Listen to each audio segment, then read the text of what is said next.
Parlasur, Silvia Giacopo, presidenta de Parlatino, Ricardo de los Santos, presidente del Senado, Farideh Raful, vicepresidenta del Senado, y Raquel Peña, vicepresidenta del Gobierno de la República Dominicana.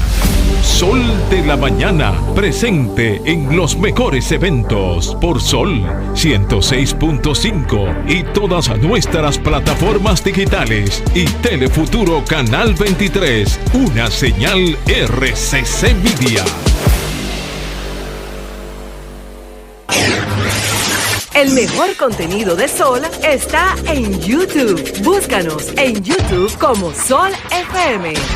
Sol 106.5, una estación del grupo RCC Media. Las caras del autismo. Auténticos, unidos, inigualables, sinceros, maravillosos y originales. Todas las facetas de un mundo diferente y especial en Las caras del autismo con Sofía La Chapelle por Sol, la más interactiva. Buenas noches, muy buenas noches tengan todos y todas nuestros invitados, nuestros amigos, colegas, relacionados. Gracias a Dios que nos da un sábado más aquí en su espacio Las caras del autismo. Nosotros con el compromiso de brindarle a toda esta comunidad del sector de la discapacidad un programa lleno de contenido educativo. A la vez también a veces traemos entretenimiento, como el sábado pasado que fue un programa lleno de emociones y de esas características que nos da ese ser especial llamado autista, pero que con sus avances y con lo que es esta tecnología y las herramientas que nos da la vida, podemos ser diferentes. Yo soy Marixa Botier y junto a un equipo desde Sofía La Chapelle que está en Miami y aquí a mis compañeros que lo tengo aquí a mi derecha. Exactamente. La buena lateralidad. Buenas noches, República Dominicana. Buenas noches, mundo. Buenas noches a esa radioaudiencia que, como de costumbre, nos sintonizan todos los sábados de 7 a 8 de la noche por acá por Sol 106.5, la más interactiva y este programa Las caras del autismo. Yo soy Luis Merán y junto a este gran equipo vamos hoy a estar desarrollando un gran programa. Como siempre es normal, ya no es una sorpresa. Y agradeciéndoles a todos ustedes que como de costumbre están también ahí pendientes, que utilizan además nuestras líneas telefónicas para comunicarse con nuestros invitados, para comunicarse con nosotros. Y que de inmediato no voy a desaprovechar la oportunidad que me están brindando para recordarles nuestros números telefónicos. Si está en República Dominicana, comuníquese con nosotros al 809-540-1065 y estar en contacto con la cabina de Sol 106.5. Y además, si vive en el exterior, Estados Unidos o Europa, al 1-833-610-1065. Estás en contacto con nosotros. Buenas noches. Buenas noches, Cristina. Pero están conmigo. Buenas noches familia, buenas noches a todos los que nos escuchan, a nuestros invitados. Realmente es un privilegio estar aquí para ser portavoces de buenas nuevas, buenas noticias y sobre todo con unos invitados de gala que hoy nos acompañan para tocar este tema tan sensible al cual las familias esperan cada sábado. Bienvenidos, reciban todos un caluroso saludo y nada, manos a la obra, adelante. Así es. Aquí está con nosotros Nere. Nere ya es parte de nuestro staff. Ella cuando nos visita sabe que tiene que hacer una parada técnica aquí en el espacio. Nere, buenas noches, bienvenida. Muy buenas noches y gracias por brindarme la oportunidad de estar en este espacio y hablar de mi experiencia como una madre criando a un ser querido con autismo y otras condiciones. Así es. Con Nere estaremos conversando que hay en la ciudad de Nueva York en estos días, a propósito de que llega la Navidad, llega el frío. ¿Qué hacemos con esos muchachos? ¿Cómo controlamos esos caracteres? Bueno, también nos acompaña el licenciado Roberto Joel Enríquez, quien es licenciado en Derecho, defensor público, perteneciente a la Oficina Nacional de Defensa Pública del Distrito Judicial de San José de Ocoa. Wow, hace frío siempre por allá, ¿eh? Bastante frío. Me encanta Ocoa. Posee vasta experiencia en Derecho Procesal Penal y litigación penal. Desde el año 2018 se desempeña como abogado litigante en la Oficina Nacional de Defensa Pública, egresado del programa de formación de aspirantes a defensores públicos por la Escuela Nacional de la Judicatura en el año 2020. Wow, en plena pandemia usted se dedicó como quiera. Sí, el año entero. Amén, esa es la diferencia. Reconocido con el premio Fray Antón de Montesinos como defensor público en el año 2022 en la provincia de San José de Ocoa, su pueblo. Sí. Sí, ¿verdad? Qué bueno. Qué bueno, quiere decir esto que nadie profeta en su tierra, pero usted sí es. Sí. Nominado como uno de los 5 finalistas de la terna Defensor Nacional del Año. Posee formación en tratamiento, sensibilización y valorización de la discapacidad por el Consejo Nacional de la Discapacidad de Ecuador. ¡Qué bien! Es articulista de temas procesales penales para diversos medios de prensa digital. Señores, y sin más preámbulos, démosle la bienvenida con un fuerte aplauso a nuestro invitado en el día de hoy, que ante todo es un ser humano, pero que tiene una gran misión, es defender al sector de la discapacidad en el mundo del derecho, que es tan amplio y tan difícil a la vez. Sí. Bienvenido, buenas noches. Bueno, en primer lugar, muy buenas noches. Yo agradecido de Dios y luego de ustedes, de esta oportunidad que me ha sido concedida. Yo estoy aquí supremamente maravillado. Debo decirles que me siento bien porque, gracias a Dios y luego al compañero Luis Merán, no sabía la existencia de un programa que se dedicaba a un fin tan sublime. Como a tratar temas de discapacidad y de autismo. Y estamos aquí para compartir nuestra experiencia con ustedes y con todos los amigos Radio Escucha. Amén, amén. Y nosotros agradecidos de que usted dentro de su agenda sacara un sábado en la noche. Sí. Sobre todo. Bueno, encontramos compañeros. Sí, que nos pueda guiar y servir. Señores, aprovechen, cojan lápiz y papel, que nos va a hablar hoy una autoridad sobre los medios que podemos utilizar para lo que son nuestra defensa. Porque tenemos una ley 513, muy bien, pero excelente. ¿Y entonces? Como dice la gente en la calle, ¿y entonces para cuándo son los derechos? Así es. De verdaderamente en lo que es, no la teoría, porque el marco jurídico es fácil, uno lo lee y lo entiende. Ahora, vamos a lo que es el proceso. Correcto. Muchísimas gracias. Mire, esta noche vamos a hablar un tema que más que un tema que llame a alegría y a motivación, nosotros vamos a hablar esta noche de una verdadera crisis humana, de una crisis humana que evidentemente llama a solidaridad. ¿Y de qué vamos a hablar nosotros con ustedes desde nuestra experiencia? Bueno, vamos a hablar de la población penitenciaria con discapacidad. Un número invisible. Los privados de libertad. Privados de libertad con discapacidad. Un número invisible. Una crisis humana que llama a solidaridad. Así ¿Y por qué nosotros decimos población penitenciaria con discapacidad, un número invisible? Bueno, Luis, por una sencilla razón. Y es que en este punto hay una estadística incierta y nosotros no sabemos a ciencia cierta quién tiene la verdad o quién tiene la razón desde el punto de vista de las estadísticas. Sin embargo, la Oficina Nacional de Defensa Pública, con respecto a este tema, da un paso al frente y emite un informe de condiciones de detenciones. Y la Defensa Pública, en su informe de condiciones de detenciones de personas privadas de libertad del año 2022, dice lo siguiente. Dice que señala los 22 centros del nuevo modelo que tenemos. Tenemos 22 centros que pertenecen al nuevo modelo penitenciario y 19 centros de privación de libertad del modelo tradicional. Y en síntesis, hay una población penitenciaria de 25.700 personas. Eso me da una pregunta, porque en sentido general no existe una data de lo que son las personas con discapacidad. Correcto. Sin embargo, entonces, ustedes tienen como Oficina de Defensoría del Pueblo unas estadísticas relativas a las personas privadas de libertad. Ok, y ahí le voy. Exacto. Entonces, la Oficina de Defensa Pública hace un levantamiento de informes de condición de detenciones de personas privadas de libertad en República Dominicana. Okay. Y ahí hace una clasificación entonces de la población vulnerable que privada de libertad padece discapacidad. Ay, sin embargo, el director del nuevo modelo penitenciario dice entonces que la población penitenciaria con discapacidad que tenemos en el país es de 25.600 personas.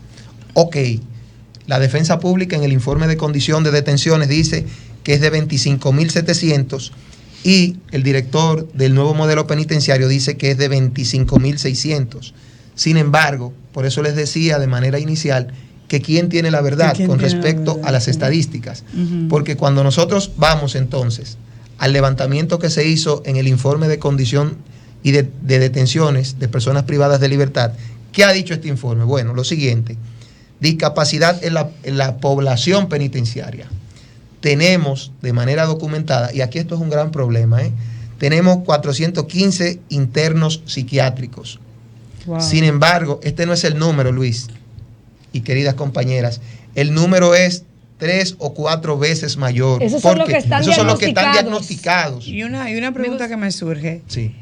¿Esas personas que ya están diagnosticadas ya tienen una sentencia definitiva o están en proceso, digamos, como se dice en el argot popular, esperando que le canten una sentencia? Ok, excelente pregunta, porque entonces ahí convergen. Están las personas condenadas definitivas y están los presos preventivos, los que aún no han sido condenados, porque evidentemente cuando entonces interviene una sentencia condenatoria, pues al agotar la fase recursiva, pues la misma se vuelve definitiva. Exacto. Tenemos 415 personas con una discapacidad mental, esos son los que están debidamente diagnosticados, pero los que no son mayor, porque nosotros en nuestro sistema procesal penal tenemos un defecto capital. A diferencia de otras legislaciones, aquí no se exige a una persona que se comienza a procesar, no se le exige una evaluación psiquiátrica previa.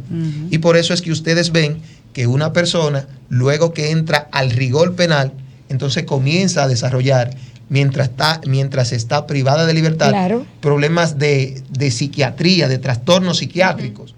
Y esto es muy bueno que se sepa, tanto para ustedes como para los amigos que escuchan. Muchas personas se ven de frente con el rigor y la rigidez de un proceso penal y pueden, producto del impacto del mismo proceso, pueden desarrollar un trastorno psiquiátrico. Eso por ese lado. O psicológico, evidentemente. Ahora bien, reiteramos, la cantidad de personas que tienen discapacidad mental en las cárceles de República Dominicana es mayor, 3 veces mayor, pero es impreciso porque no se tiene una estadística oficial en ese sentido. Y a propósito del mes de la salud mental. Correcto. Yo quiero, antes de la pregunta, Cristina, y excúsame, recordarle a nuestros amigos de Radio Escucha, las personas que nos siguen, las personas que siempre están atentas, que estamos hablando con el licenciado Joel Enríquez, quien es abogado de Defensoría Pública. Estamos hablando de un tema importantísimo, que si usted tiene alguna inquietud, alguna interrogante, llámenos. Estamos hablando de la población penitenciaria con discapacidad, un número invisible. Llámenos al 809-540-1065 desde República Dominicana y desde el exterior 1-833-610-1065 y pregúntenos, aporte al tema que estamos tratando en esta noche. Ahora sí, Cristina. Bien, la pregunta mía es la siguiente. El sistema penitenciario como tal, ante las alertas de salud mental, ¿tiene algún protocolo que defina empezar un proceso diagnóstico? ¿Los abogados tienen esos recursos para hacer uso, aunque sea de manera externa, poder presentar esas condiciones de los reos? Mire, sí, en la práctica se da. Obviamente que se da con muchísimas situaciones y con muchísimas carencias. ¿Por qué? Porque la enmarañada estructura judicial, cuando digo enmarañada es por los procesos burocráticos, que se sepa, que tenemos, dificulta en innúmeras ocasiones que se pueda llevar a cabo incluso una evaluación psiquiátrica de una persona. El Código Procesal Penal Dominicano establece la figura de la inimputabilidad. Una persona que se logre demostrar que tiene un trastorno mental y que al momento de cometer el hecho, producto de ese trastorno mental mismo que tiene, tenía una incomprensión de la acción, lo que le hace inimputable, o bien sea, no le es exigible un juicio de reproche porque no entendía lo que hacía. Ahora bien, para usted demostrar eso, para que esa persona puedan hacérsele las evaluaciones psiquiátricas del lugar, ustedes no se imaginan el viacrucis que tiene que pasar el abogado, porque primero debe hacer una solicitud al juez y ello habla elocuentemente del Poder Judicial Dominicano. En este aspecto los jueces han ido desarrollando un nivel de sensibilidad aceptable y adaptable. El tribunal siempre termina acogiendo y ordenando la evaluación psiquiátrica. Sin embargo, entonces viene la situación que hay que llevarlo, buscar un hospital que tenga una unidad psiquiátrica, que se conforme una junta psiquiátrica, que la cárcel pueda hacer el traslado, que haya vehículo, que haya custodia. Entonces, en lo que vamos en eso, el proceso se puede tardar un año, año y medio. Incluso en nuestras manos reposaba, y esto lo decimos porque pudo ser resuelto, reposaba un proceso de una persona con una condición, con un trastorno psiquiátrico, y solamente para nosotros lograr que le fuese realizada la evaluación psiquiátrica, pasamos un año. Porque no había cita. Me gustaría realizar una pregunta. Sí, a su orden. ¿Qué pasa con las personas que ya están certificadas con una discapacidad por el Consejo Nacional de Discapacidad? Cuando se van a procesar, ¿se toma en cuenta esa certificación o se espera pasar todo ese proceso que usted está explicando? No, correcto. Si está certificada la discapacidad o la condición de discapacidad, mucho mejor, porque eso le permite a la defensa edificar al tribunal en ese sentido, y los jueces incluso pueden tomar una decisión más benigna en relación a lo que se le pide, porque usted puede tener una solicitud a una persona que padece una condición de discapacidad, sea físico-motor, sensorial, mental, ¿verdad? Usted puede pedirle, en el caso de que esté certificada, magistrado, mire, esta persona tiene una condición y evidentemente no puede ir a un centro penitenciario, o pedimos una medida de seguridad, o en el caso de que tenga una condición físico-motor, pues pedimos una medida no privativa de libertad. Sí. ¿Cómo ustedes pueden detectar, por ejemplo, que en la cárcel del 15 de Asua, por decirte algo, ha llegado un caso de una persona con discapacidad al penal, al centro? ¿Cómo ustedes lo detectan? ¿Lo visitan regularmente o alguien lo contacta, que hay una persona? ¿Cómo es el proceso? Bueno, generalmente, si el proceso le pertenece a la institución, a la Oficina de Defensa Pública, ya el defensor hace un contacto directo con ese proceso. Sin embargo, en los casos que no, generalmente se hacen visitas a las cárceles, y esas visitas que se hacen a las cárceles permiten entonces esa detección de personas con esa condición, e incluso para eso la oficina lleva a cabo lo que es un levantamiento de condiciones de las personas privadas de libertad, que gracias a mentalidades como la mentalidad del director nacional Rodolfo Valentín, eso se ha ido haciendo de manera consecutiva durante estos últimos 2 años. Pero debo agregarle algo, porque yo creo que he dejado de lado algo muy interesante. Yo le di la estadística de las personas que tienen discapacidad mental. Sin embargo, a la luz de ese informe, las personas que tienen una discapacidad físico-motor en la población penitenciaria dominicana, dice que son 107 personas, pero son más. Wow. Esos fueron los que pudieron ser localizados. Pudieron ser, exactamente. Físico-motor, 107 personas. Y discapacidad sensorial o visual, 205 personas. Pero lo que yo no me explico, y realmente es algo como que nos llama la atención a todos, cuando un privado de libertad es admitido a un penal, a una cárcel, pasa por un proceso con un expediente y hay una evaluación física, y hay discapacidades de las que usted menciona que son evidentes independientemente de que tengan o no un diagnóstico previo, porque si tiene una discapacidad motora que le falta una pierna, eso es evidente aunque yo no tenga la certificación de un ortopeda, claro, porque ya esa persona inclusive en el expediente reposa esa condición, porque cuando le toman las fotos para ser admitido, todo eso queda documentado. No, y cuando es presentado ante el juez, porque el juez lo ve. Sí, pero ¿cómo manejan esto? Y dicen que hay exclusivamente 100 y algo de internos con discapacidad motora, donde el ojo por ciento de los que visitamos la cárcel sabemos que no es así. Bueno, pero eso es el proceso que ellos están haciendo ahora, haciendo su levantamiento para esos fines. Sí, ese es el levantamiento que se hace. Y precisamente, muy buena pregunta la que ella hace, porque la lógica indica que no hay necesidad de presentar ninguna documentación. Sin embargo, usted se puede encontrar con una... Tenemos una llamadita, vamos a ver quién... Hola, buenas noches. ¿Estás en la escala del autismo? quiero comunicarme con el abogado. Sí, está hablando con el abogado. Hágale su pregunta al abogado. ¿De dónde nos llama? Felipe Ramos. Dígame, don Felipe. Pregúntele lo que usted quiera preguntarle al señor. Y baje el radio, por favor. Yo tengo 88 años. Estoy lisiado de una mano. Haga un poquito el volumen del radio, don Midón. El volumen de su radio, bájale un poquito. Sí. Y yo soy incapacitado.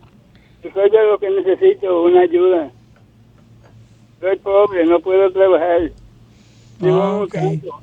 Vivo en un campo. En el campo de Sabana de la Mar. Pero aquí en esta zona, si no es que uno es de lleno, de muy cerca, en el partido no lo atiende nadie porque no lo tratan como gente. Lo dijo. Bueno. Si no pero ahí es está su llamado. Ahí está su llamado. El abogado que nos visita hoy, para los fines, no podrá ayudarle. Usted me corrige, ¿verdad? Así es. Porque él es abogado de la parte que tiene que ver con los internos, con los que están privados de libertad en las cárceles del país.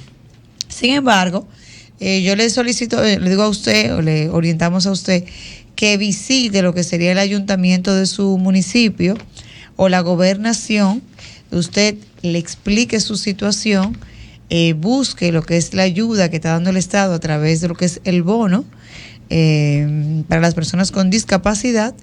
Búsquese a alguien que le pueda ayudar, que le pueda guiar allá en su comunidad para que usted pueda recibir la asistencia que necesita.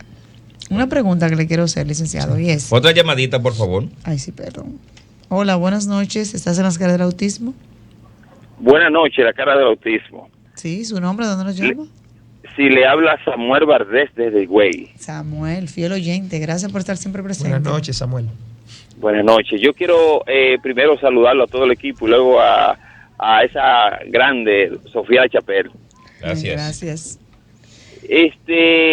Licenciada, escúcheme, usted está hablando de qué país, porque cuando usted dice ayuntamiento, gobernación, que usted le está recomendando a ese señor de allá de Sabana de la Mar, ¿de qué país usted está hablando? No, de aquí lo que hay que hacer es debido proceso. Son las instituciones que tienen que Son las instituciones. Hay que dirigirse y hacer el debido proceso. Bueno, cumplir con los requerimientos. Sí, y el licenciado, usted tiene que ver con los internos. Pero usted tiene algún familiar interno, porque es inhumano la cantidad de internos, como le dicen. ¿Cómo están así asignados? Mire, eso es increíble. Excelente. Yo le voy a hacer una pregunta a usted, licenciado. Sí, a su Yo le voy a hacer una pregunta a usted, licenciado. ¿Qué es lo que tenemos que hacer? Dígame, para yo unirme a usted, para que acabemos con ese abuso y ese maltrato a los internos. Yo lloro cuando visito un centro de eso. Dígame, ¿qué es lo que hay que hacer? Eso es Bueno, cierto. escuche, Excelente. vamos a dar la respuesta por acá. Excelente. Muchísimas gracias por esa intervención. Y ha sido una intervención formidable. ¿Saben por qué? Porque esa intervención nos coloca justamente en el planteamiento del problema de la discapacidad en las cárceles. El gran problema que tienen las cárceles de República Dominicana, el gran problema es el problema del hacinamiento y de la sobrepoblación. Ahora bien, usted ve cárceles sobrepobladas, hacinadas, y usted se pregunta, ¿y qué está haciendo el Estado? Y que no tampoco hay accesibilidad. No, correcto. Entonces ahí voy. Ese es parte del planteamiento del problema. ¿Por qué? Porque el Estado tiene una posición de garante. Tan pronto una persona está bajo la sistema persecución, judicial, el rigor penal, bien, el poder punitivo que tiene el Estado para ejercer castigo, entonces el Estado se convierte, tiene una posición de garante para salvaguardar la vida de esa persona. la dignidad. Nosotros tenemos una gran realidad para cómo desmontamos el tema del hacinamiento con respecto a la población penitenciaria que tiene discapacidad. ¿Cuántos son? ¿Dónde están? ¿Qué necesitan? No sabemos. ¿Sabe por qué? Porque carecemos. Para que usted vaya entonces a su intervención. Aquí no se ha realizado una encuesta nacional, un censo nacional de población penitenciaria con discapacidad. Incluso el reglamento de aplicación de la ley 5.3 establece que cada 4 años se va a hacer en República Dominicana una encuesta nacional sobre discapacidad. Y ustedes me preguntan, ¿pero cuándo se ha hecho? Nunca. Nunca. Y ese reglamento de aplicación fue firmado el 26 de diciembre el 2 de diciembre, perdón, del año 2016 y dice que cada 4 años. Y del 2016 aquí no se ha hecho, claro, no se ha hecho un censo nacional. Lo van a hacer los dos juntos.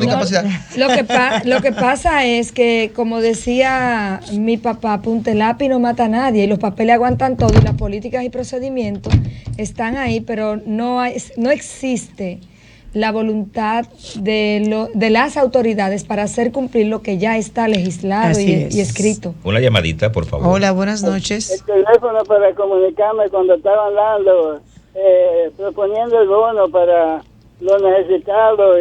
Eso era en el programa anterior. Ese es del bono de los bonificados. Y hasta eso me negaron. Bueno, ¿usted tiene alguien que le pueda ayudar y buscar el teléfono de CONADIS, el Consejo Nacional de la Discapacidad, para que entonces usted llame a CONADIS y solicite una visita para que ellos puedan verificar su caso? Aquí en la sede central. Bueno, ya usted sabe. En este momento no tengo... yo lo voy a buscar el teléfono y lo voy a dar en el aire para que usted lo note. Búscame el teléfono de CONADIS. Está bien. Una pregunta que yo tengo y es la siguiente. Cuando usted decía ahorita que ustedes tienen alcance hasta los casos que ustedes tengan, valga la redundancia, ¿cómo las personas pueden solicitar entonces que su caso sea llevado desde la Defensoría del Pueblo o, en su defecto, por el sistema judicial normal, digamos? No, corregimos la diferencia. Defensoría del Pueblo es una, y Oficina Nacional de Defensa Pública es otra. Exactamente.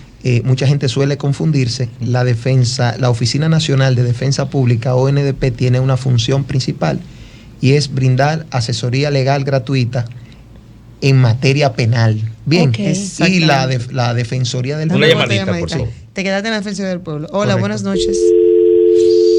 Sí, buenas noches. Buenas. Bueno, ¿estás ahí? Parece que no, que lo intente nuevamente. Ok, entonces tengo la Defensoría del Pueblo y tengo la Defensoría normal, digamos, para que aquel que nos escuche no se confunda. Correcto, la Defensoría Pública. Y la Defensoría del Pueblo se encarga entonces de representar y de defender derechos fundamentales. Pero el derecho fundamental, correcto. Por eso ustedes ven que en temas de medio ambiente, de deporte, entonces interviene esa institución, que es un órgano constitucional. Entonces, ¿cómo ustedes intervienen con los internos? El proceso de captación es sencillo, como es un proceso de fácil acceso, se rige por un principio de fácil acceso, desde el momento mismo que una persona ante un tribunal no carece de recursos económicos, de manera inmediata entra esa asistencia legal gratuita, o a pedido de un familiar, o a pedido del mismo usuario. En el caso de, ¿ustedes tienen intérprete también? Nosotros nos hacemos asistir de intérpretes judiciales para esos fines. ¿La Defensoría Pública tiene alguna subvención, recibe alguna ayuda por parte del gobierno para que ustedes puedan realizar ese trabajo que ustedes hacen? La Oficina Nacional de Defensa Pública es un órgano constitucional, es el 6º órgano constitucional y es una institución del Estado. O sea, que es del Estado. Sí, es una institución del Estado. Que provee como garante de derechos. Sí, que ofrece asistencia legal de manera gratuita. ¿Tienen ustedes alguna articulación con otros ministerios, como el Ministerio de la Mujer, con CONANI, para estos servicios? Porque nosotros tenemos una alta población que nos escucha de familias y sería interesante que las familias sepan que esto existe, porque se dan situaciones. Ayer, por ejemplo, me decía una madre que su niña estaba siendo víctima de bullying en el penúltimo año de bachillerato, y habló con el centro educativo, habló con la coordinadora educativa, nadie decía nada, y ella un día pidió permiso para ir al aula y ella tomó la demanda y fue y dio una concientización a los compañeros, porque ella es médico, y decía: mi hija tiene tal cosa, y ustedes, la vida es como un reloj, y hoy tú estás aquí, mañana estás allá, y hizo una sensibilización con los chicos. Pero aún haciendo esto, la jovencita que estaba practicando el bullying con su hija, ya no se quedó en el aula, sino que salió al resto del centro educativo. Pero nadie hacía nada. Y ella, en una reunión pública, de padres general, ella expuso el tema para sensibilizar. Pero hay casos que tenemos sabido de niños que se han suicidado por el bullying. Una familia que está expuesta a una situación de esta naturaleza tan delicada que lleva a una discapacidad, porque los chicos que son expuestos a bullying pasan por un proceso psicológico que les coloca en una condición de bajo rendimiento escolar y muchas veces hasta repitentes. Entonces, en este caso, que la familia quiera interponer una demanda por situaciones de esta naturaleza, ¿ese servicio aplica para esos casos? No, para esos casos no aplica. Sin embargo, ante un caso así, el Consejo Nacional de Niños, Niñas y Adolescentes, CONANI, tiene oficinas provinciales. Y en las oficinas provinciales, CONANI tiene un equipo de psicología, tiene un equipo de trabajadores sociales, equipo de psicología, un equipo de trabajadores sociales y tiene un cuerpo de abogados que le puede asistir conjuntamente con la Fiscalía de Niños, Niñas y Adolescentes del lugar. Claro que sí. Excelente. Pero la Defensoría Pública como tal, no. Escúcheme que yo soy muy curiosa. Sí, no, yo me he dado cuenta. Y esa materia me impacta mucho porque uno trabaja mucho en comunidades de vulnerabilidad extrema. Y hay algo que también que me llama la atención. ¿Cómo se están manejando con los menores o los adultos que a veces quieren falsear documentaciones para pasar por menores, para que su intervención o su manejo de casos sea en función a la ley 136-03? ¿Han tenido ustedes esa experiencia? ¿Se dan esos casos? ¿Ustedes han sido solicitados para trabajar ese tipo de situaciones con menores o con adultos que interponen documentaciones como si fueran menores? Lo primero es que la minoridad se presume, principio de presunción de minoridad. Si dice que es que es menor, es menor. Entonces hay un proceso que se agota a solicitud del Ministerio Público, que es la prueba ósea, que a través de esa prueba se determina entonces la edad real. La Defensa Pública en sus estadísticas oficiales y en el servicio que ofrece cubre el 100% de la materia de la justicia penal adolescente. Tenemos muchos casos de justicia penal adolescente y a todos se le da respuesta con altos estándares de calidad. Sí, ok. Quiero recordarle, cuando termine, no importa. Sí, antes de que se nos vaya el espíritu del tema, que es población penitenciaria con discapacidad, un número invisible. Una de nuestras compañeras decía algo que yo dije, no, pero dio en el clavo y dijo lo preciso. Nosotros estamos hablando de hacinamiento en las cárceles dominicanas, eso es sabido, y sobrepoblación. Pero la población con discapacidad, con vulnerabilidad, señores, se encuentra doblemente castigada. Por una sencilla razón, usted tiene personas con una condición físico-motor, mental, sensorial, físico-motor. Le voy a poner un ejemplo. Sin rampas accesibles, sin dispositivos de ayuda, sin baños accesibles. ¿Y las cárceles modelos no tienen estas facilidades? Hay los modelos que se están haciendo ahora. Sí tienen rampas accesibles, pero falta más. No, falta más. Claro. Porque el ajuste de accesibilidad no se da solamente desde el punto de vista de lo físico, también de lo sensorial, porque nosotros necesitamos policías penitenciarios y necesitamos personal administrativo penitenciario que esté sensibilizado en materia de discapacidad. No tenemos unas escuelas. No. Maestro, íbamos. Incluso nosotros tenemos un problema, Luis, que conforme a lo que prevé la ley 513, el sistema educativo nacional, la ley 513 establece que el sistema educativo nacional y el CONADIS deben entonces articular una alianza público-privada, porque debe enseñarse en el currículum dominicano, debe existir una materia de sensibilización de discapacidad y no la tenemos. Entonces nosotros tenemos una situación de educación. Tenemos una sociedad, hemos ido avanzando, obviamente, gracias a escenarios como este, no vamos a decir que no. Sin embargo, falta más.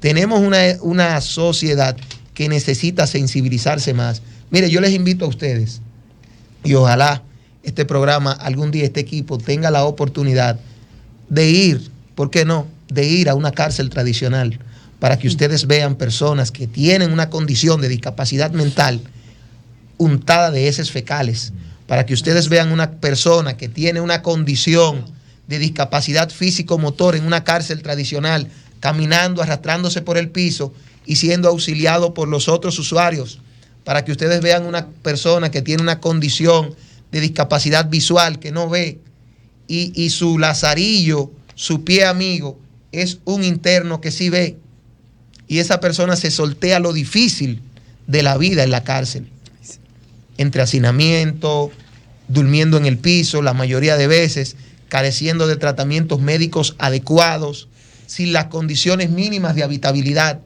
que establecen las reglas mínimas para el tratamiento de personas privadas de libertad.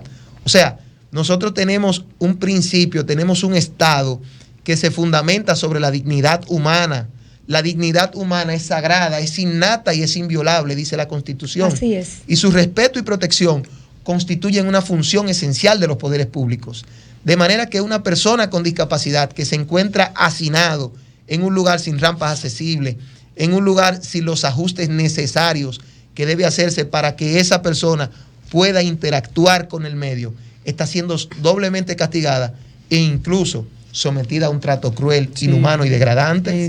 Yo quiero darle el número de teléfono del CONADI al señor que nos llamó. Correcto. Desde Higüey, Consejo Nacional de la Discapacidad, CONADI. Si está escuchando el programa, tome lápiz y papel y anótelo. 809-687-5480. Repito, teléfono del CONADI, 809-687-5480. Y quiero recargarle los números telefónicos nuestros de aquí de la cabina para que se comunique con nosotros y pregunte. Tenemos una llamadita ya de inmediato ahí, antes. Hola, buenas noches. Sí, buenas noches, le escuchamos. De la carretera de Salamar, si anotan ese teléfono y nos seguimos comunicando, que mejora la situación, porque aquí hay más de 10 incapacitados. Aquí hay gente que sí hacen, pues, ganan su comida, pero hay que pasársela todo ahí, sentado ahí. Pues llame ahí a mi don al CONADIS para que le asistan. Bueno, gracias por estar en sintonía. Repito, llame a nuestras líneas telefónicas, a la cabina de Sol, desde República Dominicana, 540-1065, 809-540-1065, y desde el exterior al 1-833-610-1065. Continuamos. Así es. Licenciado, otra pregunta que me surge y es siempre pensando en el sector de la discapacidad, pero viendo que se necesita articular desde CONADIS, que es el órgano rector, y desde la Defensoría del Pueblo, ¿qué medidas se pudieran tomar a los fines de crear esos ajustes razonables, claro, dentro del presupuesto, claro, obviamente, pero que sean, digamos, ese plazo, o sea, largo, ese plazo que sea corto y que se vayan modificando a medida de que se pueda, obviamente, porque nadie está obligado a lo imposible y el Estado menos. Correcto. Muy buena pregunta, porque la pregunta que usted ha planteado, el reglamento de la Ley 513 ha dado la respuesta cuando habla acerca del acceso a la justicia de las personas con discapacidad. Y se ha establecido para eso una mesa. Hay una mesa que la compone la Procuraduría General de la República, la Suprema Corte de Justicia, organizaciones de personas con discapacidad, el Defensor del Pueblo y la Defensoría Pública, institución de la que hacemos parte. ¿Qué es lo que falta? CONADIS? No, pero regidos por CONADIS. CONADIS interviene. CONADIS, porque el legislador fue sabio. CONADIS no puede quedar fuera de lo que es un problema que debe estar bajo su responsabilidad. Y como se está hablando de acceso a la justicia de personas con discapacidad, estos órganos deben intervenir. ¿Y qué debe hacer esta mesa? Conforme a lo que establece la misma normativa citada ya. Fomentar políticas públicas que vayan diseñadas de manera directa a beneficiar y a mejorar las condiciones tanto de acceso a la justicia como de ajustes del entorno y de los procedimientos de las personas con discapacidad que se encuentran privadas de libertad. Hay una sentencia interesantísima que yo les invito a ustedes a que cuando tengan oportunidad la lean. Les va a estremecer mucho y les va a encantar. Se llama Chinchilla versus Guatemala. Sé que la han escuchado. Chinchilla versus Guatemala. María Inés Chinchilla, una señora en Guatemala que fue privada de libertad, condenada a 30 años por un asesinato, por una falta de atención debida del Estado. la diabetes de la que padecía, la desarrolló a una magnitud tal que hubo que amputarle un pie y perdió parte de la visión. Se convirtió en una persona con discapacidad dentro de la prisión. Dentro del sistema. Claro. ¿Y qué pasa? En la prisión donde ella estaba, en el centro penitenciario para mujeres, no tenía los ajustes necesarios, no tenía rampas accesibles, no tenía el entorno, no estaba diseñado para personas con discapacidad. Y sabido es que la discapacidad no está en las cosas, está en las personas, no está en las personas, perdón. No está en las personas. En el contexto social. Es en las cosas que está la discapacidad. En las barreras. Sí. En las barreras. Cuando una persona con discapacidad interviene con su entorno y el entorno tiene barrera, evidentemente que es el entorno que tiene la situación. Está automáticamente siendo discriminado. Correcto. Socialmente. Y ella murió, María Inés Chinchilla Sandoval, murió de esa situación, intentando en una silla de ruedas cruzar una especie como de muro. Se desnucó y perdió la vida. ¿Y quién sabe cuántas señoras como esta tenemos en este país? ¿Cuántas María Chinchilla hay? ¿Y cuántas María Chinchilla hay en la población penitenciaria dominicana e internacional? ¿Y cuántos Marios Chinchillos? ¿Cuántos Marios Chinchillos hay? Muchos. Entonces esto es una crisis humana, señores, que evidentemente llama a solidaridad. Es el Estado. El Estado tiene una posición de garante. El Estado tiene como fundamento la dignidad humana. Y estamos hablando de seres humanos. Señores, si nosotros, cuando vamos a la universidad, una maestría en el trabajo, duramos 4 y 5 horas sentados y nos queremos brincar para arriba, imagínense una gente que está confinado a una silla de ruedas. O peor aún, a estar en un lugar para una cama. Correcto. No cama, porque yo tuve la experiencia de un día en un proceso penitenciario y de verdad no son camas. No. Difícil. ¿Cómo lo localizamos, licenciado? ¿Cómo la gente llama y pregunta, habla con ustedes desde la Defensoría del Pueblo? Somos localizados a través de los números telefónicos, pero a través de las redes sociales de la Oficina Nacional de Defensa Pública, a través de Instagram, a través de Facebook, a través de Twitter. Ya con la anuencia de ustedes, en otra ocasión podemos servir de enlace para que la Comisión de Cárceles de la Defensa Pública venga a este escenario. No, porque usted tiene que ser compromiso que usted tiene. No, bueno, yo asumo el compromiso ante ustedes y ante la audiencia. Y sobre todo ahora, en estos meses que la gente en Algo Popular espera que en diciembre siempre se den una vueltecita por las cárceles. Correcto. Y el Estado asuma otro rol. Es importante que usted nos visite y en medio de la familia también. Que correcto. Prometemos ser enlace para que la Comisión de Cárceles de Defensa Pública venga aquí y comparta mayores aspectos de este tema con ustedes. Y usted tiene las puertas aquí súper abiertas, los micrófonos también. Muchísimas gracias. Para que demos siempre esa luz y entendamos que no es un favor que nos hacen, es un derecho, que independientemente de la posición y de la situación que la persona haya cometido, no deja de ser persona y debe ser tratada con dignidad. Correcto. Nere, en este paso te damos paso a ti y en estos últimos minutos que nos queda, cuéntanos qué tenemos en la ciudad de Nueva York. Mucho frío. Bueno, antes de entrar a la ciudad de Nueva York, yo la verdad es que tengo una pregunta para el licenciado. A su orden. Hemos estado hablando de discapacidad en el sistema penitenciario y hablamos mucho de discapacidades físicas. Como madre de una persona con discapacidad del desarrollo, autismo, el tema que nos concierne a nosotros, ¿Qué tema tan difícil? Me preocupa bastante el proceso previo a entrar al sistema penitenciario. Es decir, que a mí me preocupa que de repente muchos de nuestros niños, cuando llegan a una edad adolescente o adulto, se comportan de una manera que pueden confundirse con drogadictos, con alguien que está cometiendo cualquier delito. De repente uno de nuestros hijos, que con mucha terapia logramos que se vaya solo al supermercado, de repente se salta para una propiedad privada y puede ser arrestado. Entonces, a mí me preocupa ese proceso. En lo que se demuestra que esta persona no cometió ningún delito, ¿qué pasa? Lo arrestan, le dan palo. O sea, ¿qué pasa con nuestros niños? Mire, eso que ella dice incluso es conmovedor. No, que usted va a tener que venir y explicar cada proceso. No, estamos a su disposición y prometimos que vamos a traer la Comisión de Cárceles aquí. Mire, en días pasados yo estaba en una audiencia, en un salón de audiencia, esperando una audiencia. Y yo veía un proceso que estoy esperando el mío. Están interrogando a un agente de una institución que se dedica a la persecución de sustancias controladas. Y el abogado le preguntaba, ¿por qué usted lo detuvo?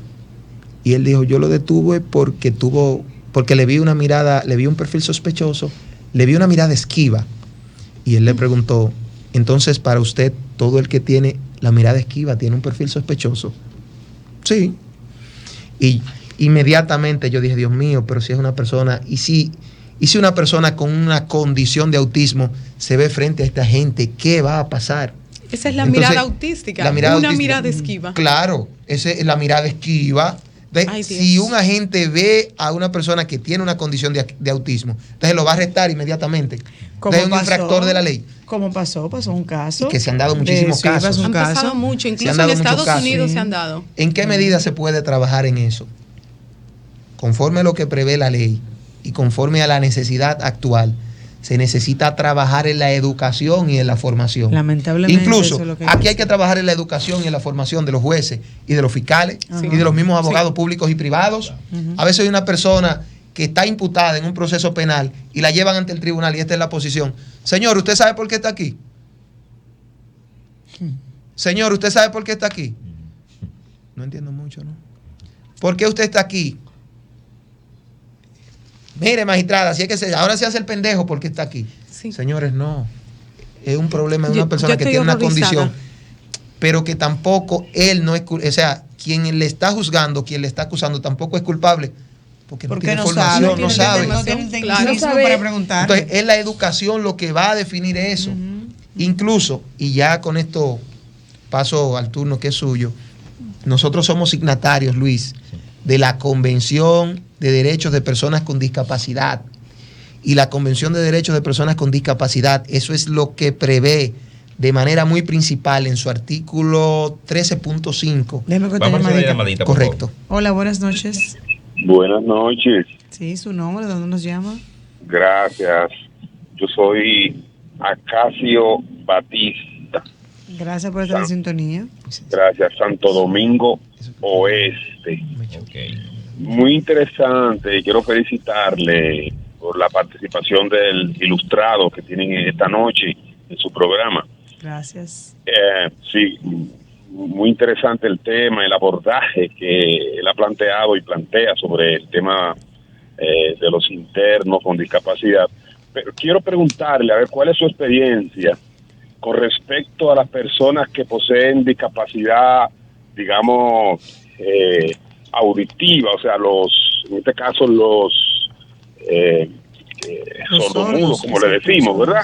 Ajá. Toda vez que, por ejemplo, para lo que es la asistencia, los mismos abogados carecen de la destreza para manejar lenguaje de señas y esas cosas.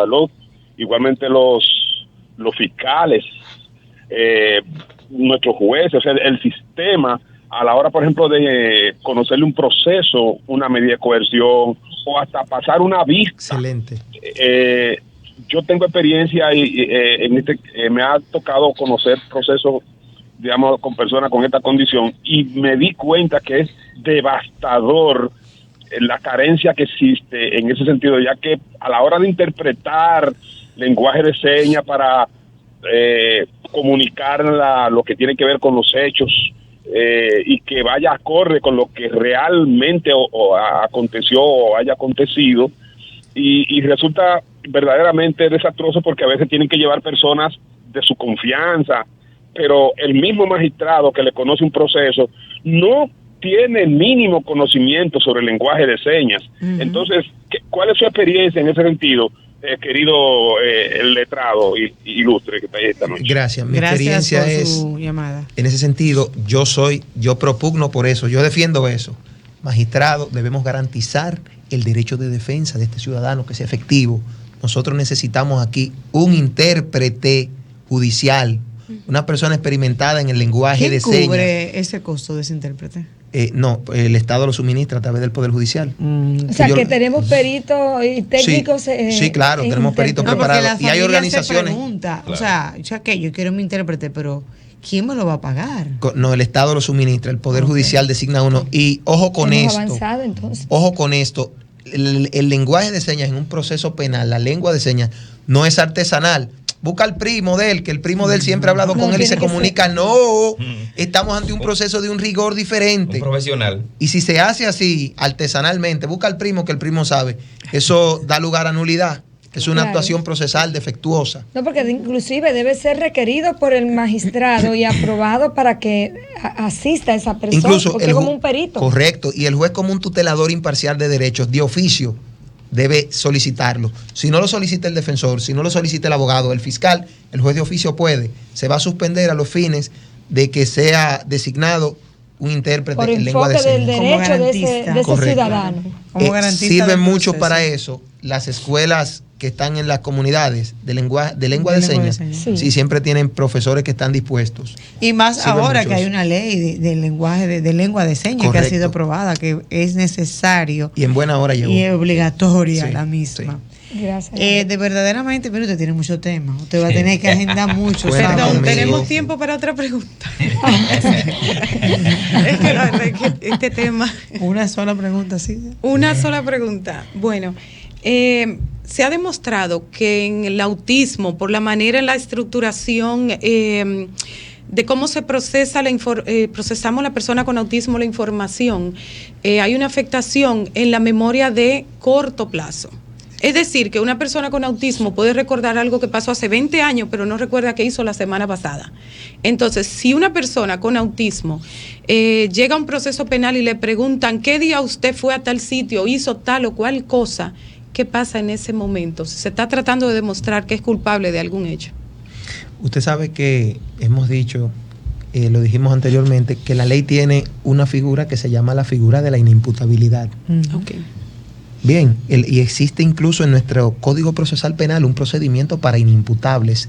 Evidentemente que una persona con autismo, con un grado elevado de autismo, o sea, ojo con esto. El grado es que el grado no puede determinar, porque automáticamente en un grado leve, esa es la misma manera que procesa la información. La memoria de corto plazo está afectada. Bien, entonces, si tiene la memoria de corto plazo afectada, es evidente que no tiene capacidad o de recordar los hechos o no tiene comprensión de acción. Entonces, si no tiene comprensión de acción, no es imputable, no se le puede hacer un juicio de reproche.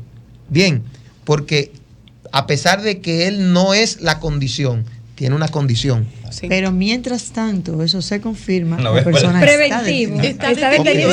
Pero si se logra demostrar a través del procedimiento de inimputable, si se logra demostrar que tiene una condición que le hace inimputable para esos fines, lo único que se puede ordenar, según lo establece el artículo 342 del Código Procesal Penal, es una medida de seguridad. Una medida de seguridad. Medida de seguridad, no más. Bueno. Claro. Sí, pero lo importante aquí es... Reiteramos, el 447, perdón. Lo importante aquí es que aprendamos y manejemos los términos.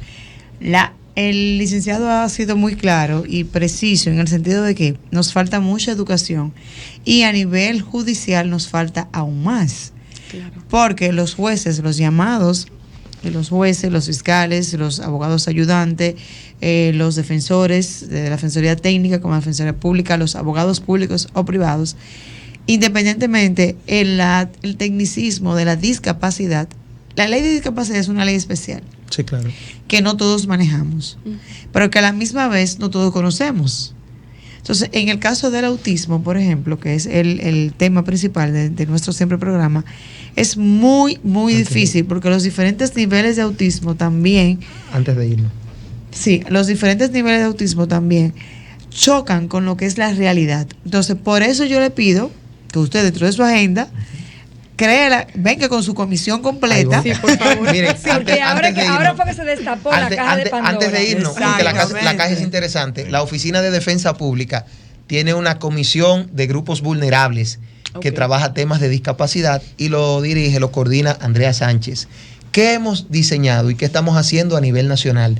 Estamos llevando a cabo un programa que se llama Ponte en mis zapatos y es dirigido a jueces, fiscales y abogados privados.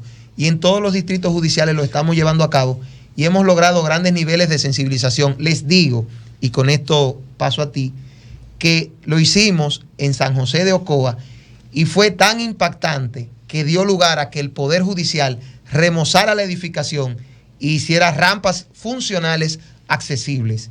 Y donde quiera que va, da sus frutos. El programa Ponte en mis zapatos. Bueno. Y el llamado aquí, señores, es que no dejemos todo la defensa del pueblo. También vamos como voluntarios y dile, mira, yo conozco mi discapacidad, yo conozco mi condición, yo quiero aportar. Porque ellos tendrán los tecnicismos, todo el conocimiento, pero en la vida real no es lo mismo. Así es. No es lo mismo.